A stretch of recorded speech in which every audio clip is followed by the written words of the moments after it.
অচক্ষ নামাজ পড়েই ভেবে বসবেন না যে অনেক কিছু করে ফেলছে। এক চিল্লা দিয়ে মনে করে ফেলবেন না যে দিনের জন্য অনেক কিছু করে ফেলছে। একটা হজ করেছেন, ওমরা করেছেন, সিয়াম রেখেছেন, দিনের জন্য দান সৎকার করেছেন, একটা মাদ্রাসা মসজিদ করেছেন, ভেবে বসবেন না আপনি সব অনেক কিছু করে ফেলেছেন এবং অন্যরা সব কক্রোচ তেলা পোকা ওরা জাহান্নামে যাবে এমনটা মনে করবেন। জানি না আমরা যে কার আমলের কতটুকু আল্লাহর কাছে কবুল হচ্ছে।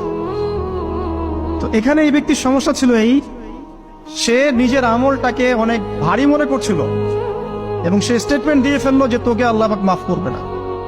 এই একটা কথা মন থেকে বলার কারণে তার ইহকাল পরকাল দুটা বরবাদ হয়ে গেল, সে জাহান্নামে চলে গেল। ঠিক আরেক ব্যক্তির ঘটনা আছে এমন, এগুলো সবগুলো রেফারেন্স আছে।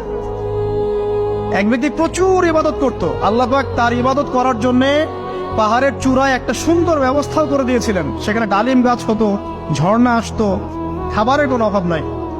হাদিসে এসেছে 500 বছর সে ইবাদত করেছে। কত বছর?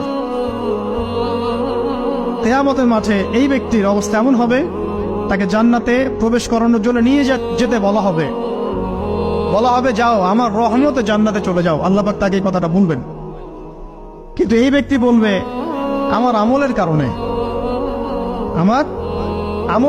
আল্লাহ পাক বলবেন আমার রহমতে জান্নাতে চলে যাও। ব্যক্তি বলবে আমার আমলের কারণে। আল্লাহ রাব্বুল আলামিন তখন তাকে দেওয়া সমস্ত নেয়ামত গুলোকে এক পাল্লায় করবেন আর তার সমস্ত আমলকে আরেক পাল্লায় করবেন। তারপর দেখা যাবে আল্লাহর সমস্ত নেয়ামত তার একটা চোখের সমান হয় নাই। কথা কি বুঝতে পারছেন? একটা চোখের যে নেয়ামত আল্লাহ পাকের, সমস্ত আমল ও 500 বছরের ইবাদত এতটুকু হয়নি।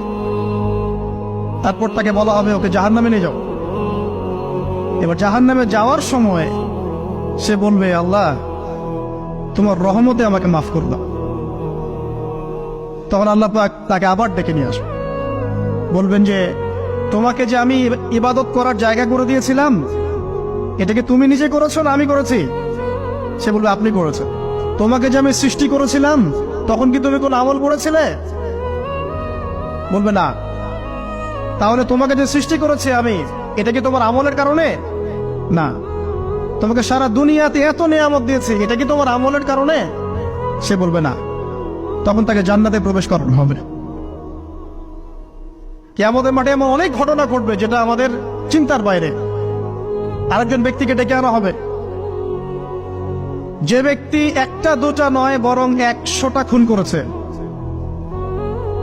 সে 99 জন মানুষকে হত্যা করার পর ফতোয়া খুঁজে বেড়াচ্ছিল যে আমার তওবা কবুল হবে কিনা। একজন আবেদের কাছে গিয়েছে। আবেদ আর আলেম কিন্তু এক জিনিস না। আবেদ মানে যে প্রচুর ইবাদত করে, তার জ্ঞান কম, সে শুধু জানে কিভাবে ইবাদত করতে হয়। আলেম হচ্ছে সে যে শরীয়তের গভীর জ্ঞান জানে আবার ইবাদত করে।